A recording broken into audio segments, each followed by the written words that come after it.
he's pretty funny. He's not in my top 4. He insulted my intelligence before the show, and I told him karma would bite him in the ass for that, and it just did. But you still enjoy it, whatever.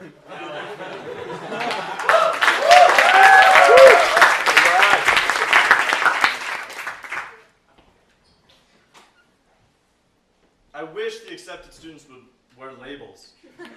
Can you just raise your hand if you've been accepted? Okay, there's actually not that many here. But good, you know you're at Carleton, good. You've been accepted. So I hope you don't change your mind after what you've seen here. I will. So here's the thing. You go on tours when you're an accepted student. And even if you haven't been accepted, you still go on tours. I don't know why you would do that. You just go on tours, that's fine. You see the campus. You're here, you're seeing the campus more, that's fine. Things, that's not funny. Don't laugh. Today is a test, actually. There are spots when you're actually not supposed to laugh. If you laugh, I'll just leave. Okay, so you're on a tour. You're on a tour and you see something weird happening on a college campus, right? You see something really odd happening. And all colleges have these, right? These weird traditions, right? And the tour guide can get away with it by just saying, oh, that guy on the bald spot, reciting the Gettysburg Address, naked, it's a tradition. It's fine. It'll be okay. It's just Carleton. You know, tradition. You know, every winter we pluck the blades of grass from the bald spot. That's why it's called the bald spot. It's a tradition. Come to Carleton. Okay. So that's a tradition, and it's something that tour guides can just get away with. I don't even know why they do that. I don't want to be a tour guide. I don't want to lie to people. I'll lie to people on stage. That's why I'm doing stand-up. That wasn't funny. Another tradition, I guess I don't really know if it can be called a tradition, right? A tradition is something that you do on purpose. If it's just a coincidence, it's not really a tradition. If it just happens to rain, like every spring, that's not a tradition. Hey, there we go. You know, the yearly rain, it's a tradition. No. Stop. Don't think of it that way. Well, I don't know if you had this problem when you were younger, but I did, okay? Here's the problem I had when I was younger. I was smaller than my dad. I don't know how many people were smaller than their parents when they were younger. That's weird. It wasn't because I was homeschooled. The problem I had was that, you know, we unified all of the chores in the house, and we had someone doing the laundry. But I wore the same brand of underwear as my dad. And I'm a smaller guy, you know, I'm like 5 years old. My dad, I don't know how old he was then, you know. I guess our age difference never changes over the years. I could figure it out right now. It'd be a math problem. Come to Carleton. We do math, not meth, okay? It's different. It's a different letter. A is not equal to E. Don't laugh. Okay, so sometimes I would get like these enormous things of underwear in my stack of laundry.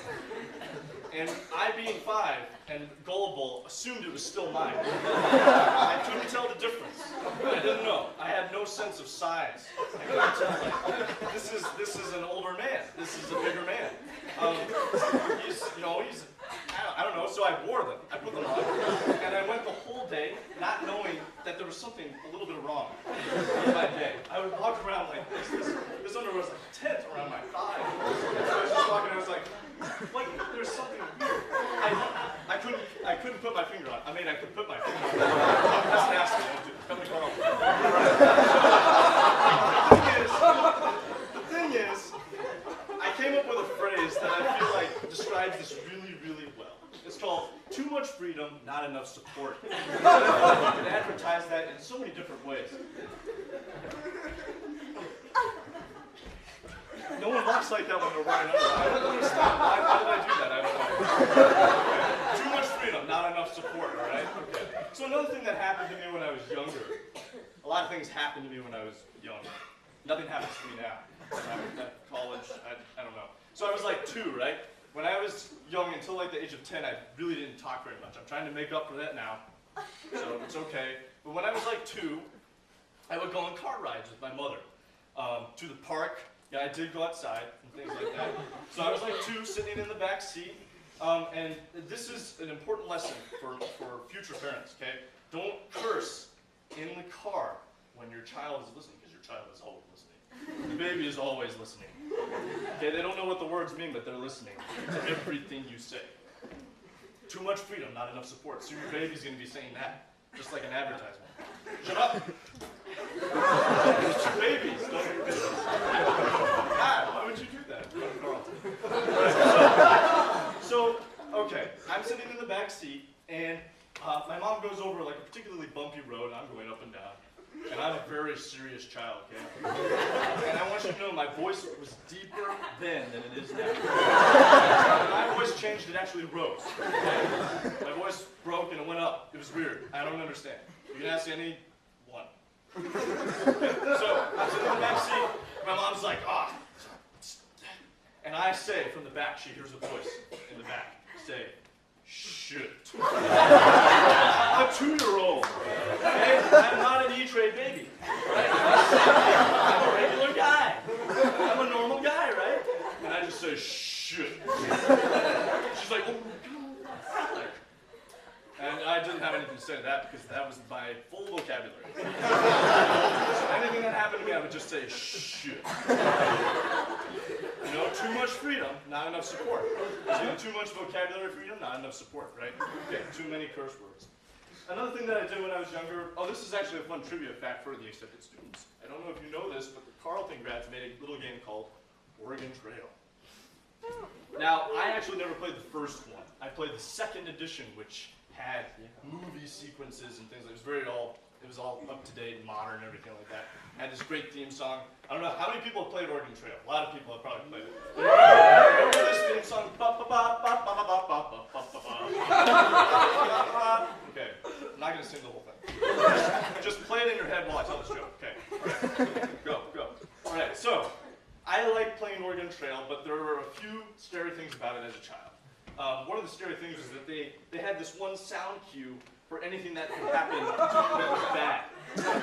There was only one cue, and it always happened. It didn't matter what happened. If your wagon fell apart, this would happen. If you starved to death, someone in your party died, this sound would happen. And they only had one sound to mean bad things, okay? And it was this orchestra hit, and it would go, dun, dun! And then it would show you a picture. Okay, and the picture was almost always like some woman holding a guy. It didn't matter what had happened. The wagon has fallen apart. Dun, dun! Your ox just ran off with 2 of your children. Dun, dun! It's like they took the picture and they just decided to go with it. So I don't know why that happened. The best time I experienced this, though, was, I don't know if this was a bug or just something that was built into the game to be funny, because there's like different indicators of like how well people are feeling in your party. And one time, it just freaked me out. As a kid, I always jumped whenever this sound played. Dun, dun! I always freaked out. Except this time, I think I put all my siblings in my party just to see who would survive. I don't know who did that. I was a really weird kid. Shit. And so it played dun dun, and it said, "Your mother is suffering from feeling healthy." I didn't understand this. I was like, what are you trying to do? I just quit the game and I uninstalled it. Damn that game. Come to Carleton. Play Oregon Trail, educational games. Love it. Okay, another game that I've been playing recently. Okay? Recently, I don't play Oregon Trail anymore. Ugh. There's a new game that I've been playing called Darksiders. I don't know if anyone has ever heard of this game. You don't need to know what this game entails other than that it is a man's game. Okay? I'll tell you why it is a man's game. You get into this game, and before you even have a chance to actually get into the game, you're just at the menu, the title screen, right? You can tell it's going to be a man's game. A man's game. Because in the title screen, you can scroll and highlight all of your options. New game, options, load game, quit, everything like that. Just normal menu options. But when my cursor goes over these menu options, it's like no cursor ever before has gone over an option. And when I hover my cursor over a new game, I hear this metallic clunk. Clunk, clunk, clunk, clunk, clunk, clunk. Would you like to load a game? Clunk. Welcome to Darksiders. Clunk, clunk, clunk. And I'm trying to like map my controls just to the keyboard. right?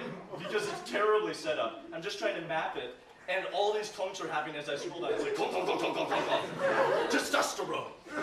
This character in this game, you play as one of the 4 horsemen of the apocalypse, okay? And this character, instead of opening chests, you know, people open chests in real life. It happens, okay? These chests have hinges, right? They have hinges. There's ways to open these. This guy, his fist, by the way, is bigger than his head. He walks in, and to open the chest, he goes like this. He just smashes the chest, breaks it in half. He doesn't even take anything. Whatever in there is so afraid it just gets absorbed into him.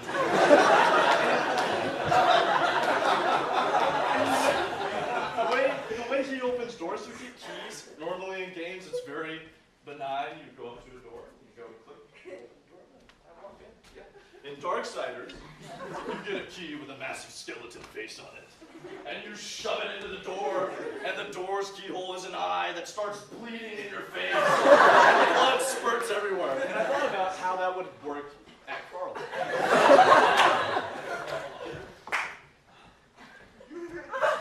Hit Wednesdays.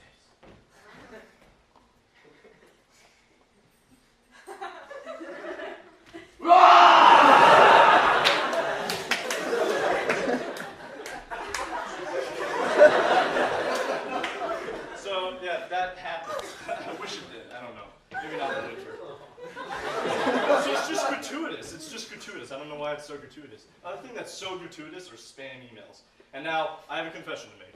How many of you received the spam email from me last term? All right. I'm an idiot. Spam email. I sent a massive spam email to pretty much everyone I had ever communicated with using the Carlton email that I had been assigned. This includes professionals and teachers.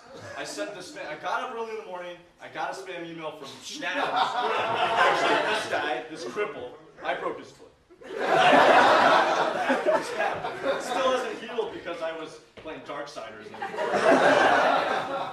Dump, dump! Your foot is broken. The thing is, spam email, right? So I get this email and I'm like, oh, you know, I was in a haze. I had just gotten up from bed. And the first thing I thought, I was like, oh my gosh, I could get all this money, right?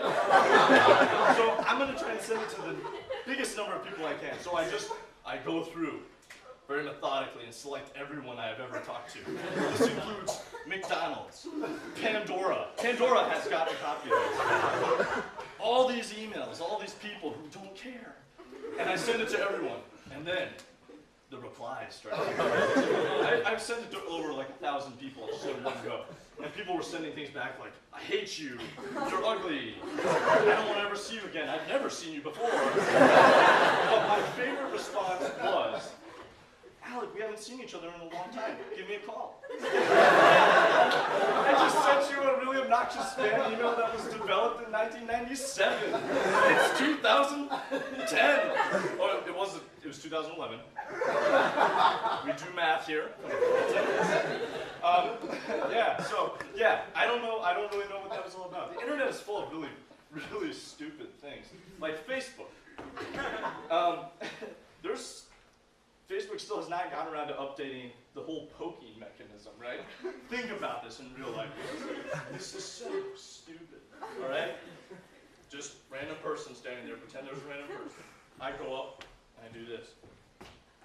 By the way, my name is Alek Sharma. And you can do this before you friend them. They don't even have to know you. You can poke people on Facebook before they have had a chance to know you, all right? So you go up to them and you poke them. I'm Alek Sharma. You know that's me, right? Okay, bye. I'm not. You don't have to say anything. Facebook sucks. Jump, jump. You were poked.